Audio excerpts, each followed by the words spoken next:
বড় আমি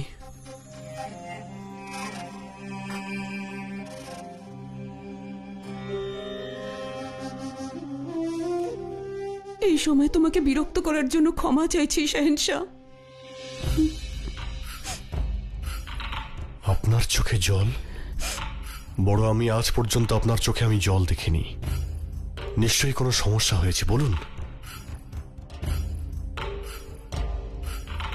জালাল, আমি বলুন আমাকে বড় আমি, কি হয়েছে? বড় আমি কিন্তু আর ধৈর্য ধরতে পারছি না, বলুন।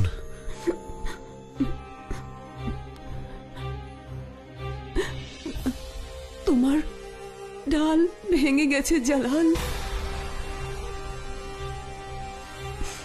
তোমার খান বাবা বেগম খান পৃথিবী ছেড়ে চলে গেছেন।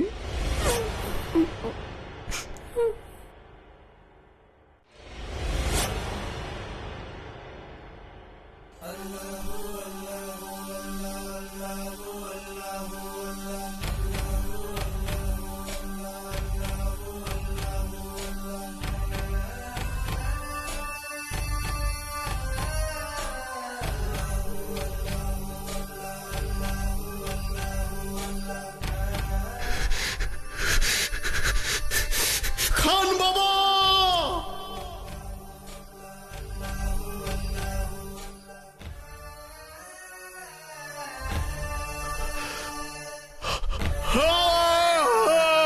তাই আমি চাইছি মক্কা চলে যেতে। আমি এর অনুমতি আপনাকে কিছুতেই দেব না। আর যদি এটা আমার শেষ ইচ্ছে হয় তাহলেও না। আমি প্রার্থনা করব যে মক্কা মদিনার পুণ্য যাত্রা শেষ হোক বা না হোক, আপনি যেন একজন উপযুক্ত শাহেনশাহ হতে পারেন। হে আল্লাহ, আমি থাকি বা না থাকি, আপনার আশীর্বাদের হাত যেন জালালের মাথার উপর সবসময় থাকে। না! আমিন।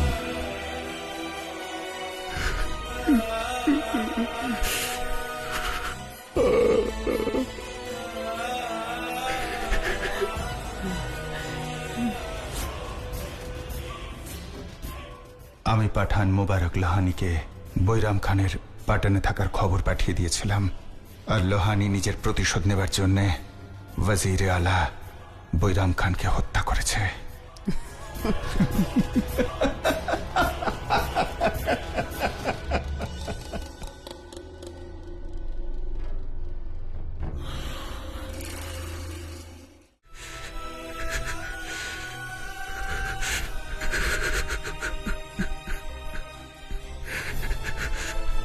জালাল, তুমি একজন শাহেনশাহ।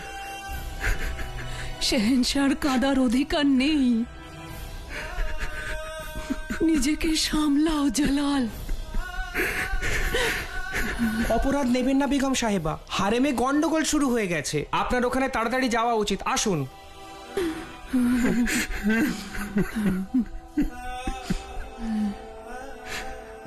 এখানে জালালের এই অবস্থা, আর উনি, এমন কি ঘটেছে যা জালালের থেকেও বেশি গুরুত্বপূর্ণ? কি করে হলো এইসব? তোমার খান বাবাকে মেরে ফেলা হয়েছে জালাল।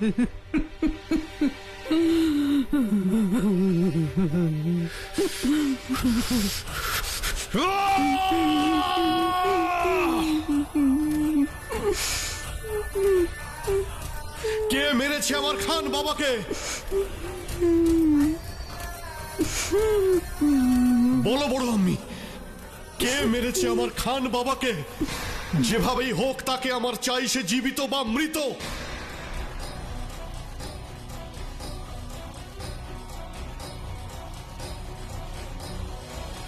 এটা শাহী হারেম, আগ্রার কোনো বাজার নয়। না, তেমন কিছু নয়। কোনো কথা শুনতে চাই না আমি।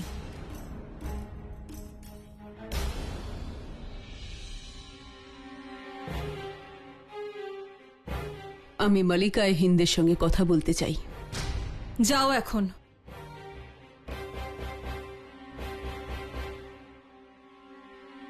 বলুন। আজ জালাল এত বড় একটা আঘাত পেয়েছে, খান বাবার মৃত্যু সংবাদ পেয়েও একেবারে ভেঙে পড়েছে। আর এই মুহূর্তে আপনি ওকে শান্ত করার বদলে হারেমে এসে সবার সঙ্গে তর্ক করছেন। মালিকার কি করা উচিত আর কি করা উচিত নয় সেটা খুব ভালো করেই আমি জানি। কিন্তু অভিজ্ঞতা নেই যা আমার আছে, আর সেই অভিজ্ঞতার জোরে আজকে আপনাকে আমি একটা কথা বলতে চাই মালিকায়ে হিন্দ। আপনি সাম্রাজ্যের মালিকা তো হয়েছেন, কিন্তু তারপরেও জালালের হৃদয়ের কাছে পৌঁছতে পারেননি। আপনি হয়তো ভুলে যাচ্ছেন যে জালালের হৃদয় বলে কিছু নেই, তাই হৃদয়ের কাছাকাছি পৌঁছানোর প্রশ্নই ওঠে না। হৃদয় আছে, তার প্রমাণ হলো ওর চোখের জল। হৃদয় ব্যথা পেলেই চোখের জল বেরোয়। হতে হতে পারে জালালের হৃদয় এখন ধীরে ধীরে জেগে উঠেছে। আর হৃদয় যদি আপনার থেকে মুখ ফিরিয়ে নেয়, কারণ যখন তার আপনাকে প্রয়োজন ছিল তখন আপনি তার কাছে ছিলেন না। নিজের সীমা ভুলে যাবেন না মহামাঙ্গা। আপনি একজন দাসী, আর এই মুহূর্তে মালিকায়ে হিন্দের সামনে দাঁড়িয়ে আছেন। ক্ষমা করবেন আমাকে মালিকায়ে হিন্দ, এই দাসী কিন্তু আপনার শহরকে পালন করেছে। হিন্দুস্তানের শেহেনশাহী দাসীকে বড় আম্মি বলে ডাকে। ওনাকে পালন করার আড়ালে আপনি যে নিজের কত আকাঙ্ক্ষা পূর্ণ করেছেন তার হিসেব আছে আমার কাছে। আপনার নজর কোথায় থাকে আর নিশানা কোথায় থাকে তার হিসেবও আছে আমার কাছে। আমার পদক্ষেপের উপর নজর রাখার বদলে যদি আপনি আপনার শহরের খেয়াল রাখেন তাতেই আপনার মঙ্গল হবে। না হলে ওনার নজর যদি অন্য কারোর উপর পড়ে, অথবা অন্য কারোর নিশানা যদি ওনার হৃদয় স্পর্শ করে, তাহলে আপনার শহরের হৃদয় আর ওনার নজর সব ওলট পালট হয়ে যাবে। আর আপনি এখানে হারেমে ছোটখাটো ঝগড়ার সমাধান করবেন সারা জীবন। তারপরে বলবেন না যে মহামাঙ্গা আপনাকে সতর্ক করেনি। আল্লাহ হাফেজ।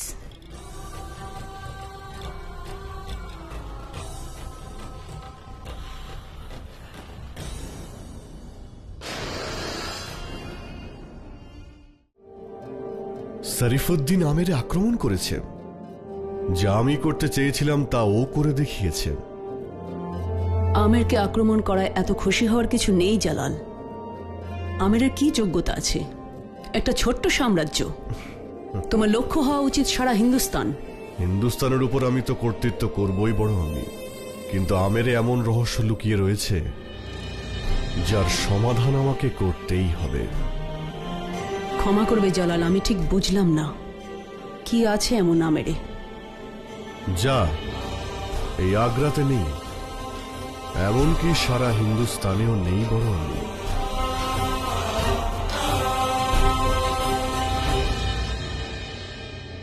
কি আছে এমন আমেরে যার কথা জালাল আমাকেও বলল না? এমন কি রহস্য আছে ওখানে? 8 মাস পেরিয়ে গেছে ইব্রাহিম গত হয়েছেন। সময়ের সাথে সাথে এই শোকও মুছে যাবে। ক্ষমা করবেন মালিকায়ে আজম, একাকিত্ব সময়ের সঙ্গে সঙ্গে মানুষকে আরো বেশি ঘিরে ধরে। তার জন্য বক্সি বানুর আরেকবার নিকাহ করাতে হবে।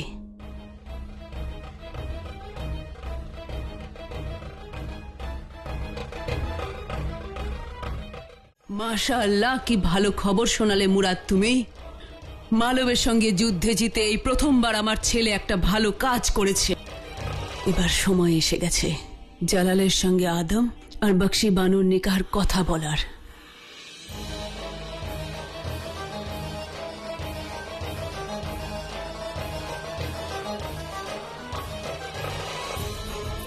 সালাম আলাইকুম বড় আমি। ওয়ালাইকুম আসসালাম জালাল।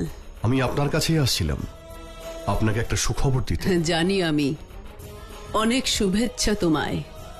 সুবহানাল্লাহ। খবরটা শোনা মাত্রই আমি ভাবলাম তোমাকে শুভেচ্ছা জানাই, আর বক্সি বানুর দ্বিতীয়বার নিকাহের কথা তোমার সঙ্গে আলোচনা করি। আমি এই জন্যই আপনার কাছে যাচ্ছিলাম। আমি এটা সিদ্ধান্ত নিয়েছি, যে আমার জন্য এত বড় যুদ্ধে জয়লাভ করেছে তার সঙ্গেই আমি আমার বোনের নিকাহ দেব। আমিও আদমের জন্য প্রতীক্ষা করছি জালাল। মালবের যুদ্ধ জিতে ও শুধু শেহেনশাহকেই নয়, ও আমাকেও গর্বিত করেছে। কি বলছেন আপনি? মালবকেও আমরা দখল করে নিয়েছি? এ তো দ্বিগুণ সুখবর। ওদিকে আমেরে জয়লাভ করেছি আর এইদিকে মালবেও। বড় আমি, শরীফুদ্দিন আমের জয় করে আমাকে সব থেকে মূল্যবান উপহার দিয়েছে। তাই এবার আমি বক্সিবানুর সঙ্গে ওর নিকাহ দেব। কি ভাবছেন আপনি? আল্লাহকে ধন্যবাদ জানাচ্ছি। বক্সিবানুর জীবন আবার খুশিতে ভরে উঠতে চলেছে।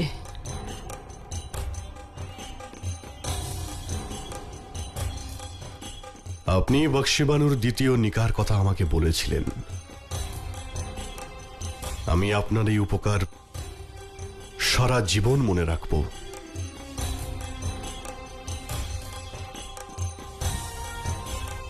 আদম খানের এই জয় আমার কোনো কাজে লাগলো না।